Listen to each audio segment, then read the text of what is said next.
Today's hashtag AskGojiMan question is from Dan Smith, and he says, as a vegan, should I take a calcium supplement, and if so, which one should I take? Great question, let's get to it, roll the titles.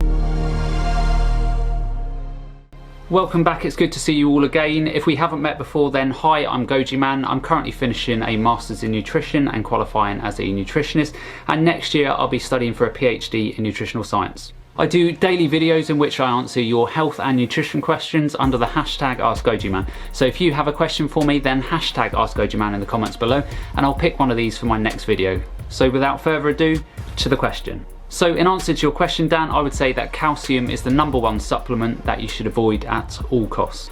Now, with more and more people developing osteoporosis in the Western world, more and more advice is being pushed out there that we need to take more calcium supplements to avoid these and other bone diseases.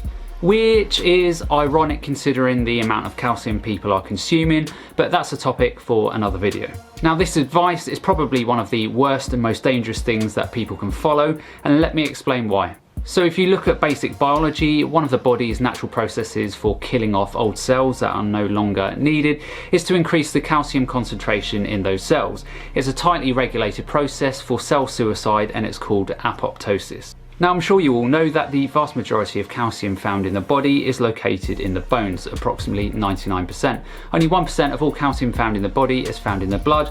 This is because only a tiny amount is needed circulating in the body for cellular health and also for enzymatic reactions.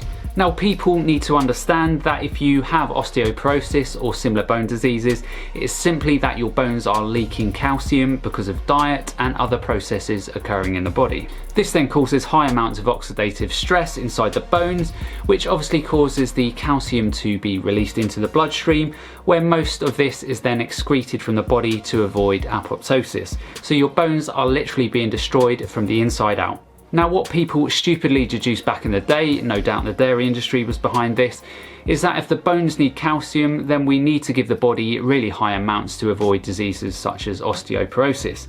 And this theory, as we know it today, is so flawed. Now, we know that if you want really healthy bones, there are lots of different cofactors that are needed. So for example, you need lots of vitamin C in the body because vitamin C helps pull calcium inside the bones, and it also helps with building the strong outer collagen layers of the outside of the bone that keeps them strong, which will help people avoid fractures, etc. Now, obviously, when the medical profession does bone density tests today and these come back low, you will be diagnosed with osteoporosis, etc., and you will be advised to take calcium supplements, usually at high doses. Now, while I will concede that taking high dose calcium may improve your bone density score when retested, the problem is that you are not getting a good quality type of bone by supplementing. So yes, on the scan, the bone density will show up brighter, leading everyone into thinking that the bones are improving.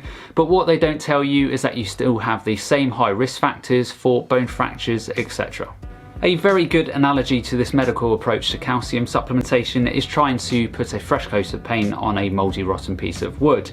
It may be aesthetically pleasing to the eye, but you lean on that fence and you're going to end up in your neighbour's garden. So therefore, not only is the calcium supplementation not improving your bone health, you are ending up with higher levels of calcium circulating inside your body.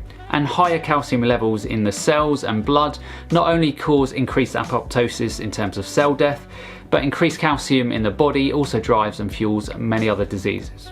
For example, heart disease. When you look at the coronary calcium artery score, which is an indication of how much calcium has been dumped around the heart. So obviously, if you have a high score on the coronary artery score, then clearly you have a much higher risk of having a heart attack. But what we know from the science today is that not only does this indicator put you at an increased risk of heart disease, but having higher concentrations of calcium circulating in the body also puts you at an increased risk of death from all other types of diseases. So if you are someone who has bone problems or you have bone diseases in your family, avoid calcium supplements like the plague. So if you want healthy bones, you want to be eating lots of magnesium rich foods, so potatoes, legumes, leafy greens, etc. You also need to be eating lots of vitamin C rich foods in order to produce good quality collagen on the outside of the bones. And you obviously also want to concentrate on vitamin D levels in the body, as this regulates the amount of calcium you absorb. Now, I have done a video specifically on vitamin D, so be sure to check it out here. And finally, if you want healthy bones, you also need to concentrate on vitamin K rich foods such as leafy greens, broccoli, sprouts and spinach. So Dan, I hope this video helps you understand the risks that calcium supplements can have in the body and that you choose to improve bone health through diet and sun exposure. As always, for the rest of you, if you have a question for me, then hashtag AskGojiMan in the comments below and I'll choose one of these questions to answer in tomorrow's video for you. And as always, remember to look after your body because it's the only place you have to live. And I'll see you next time.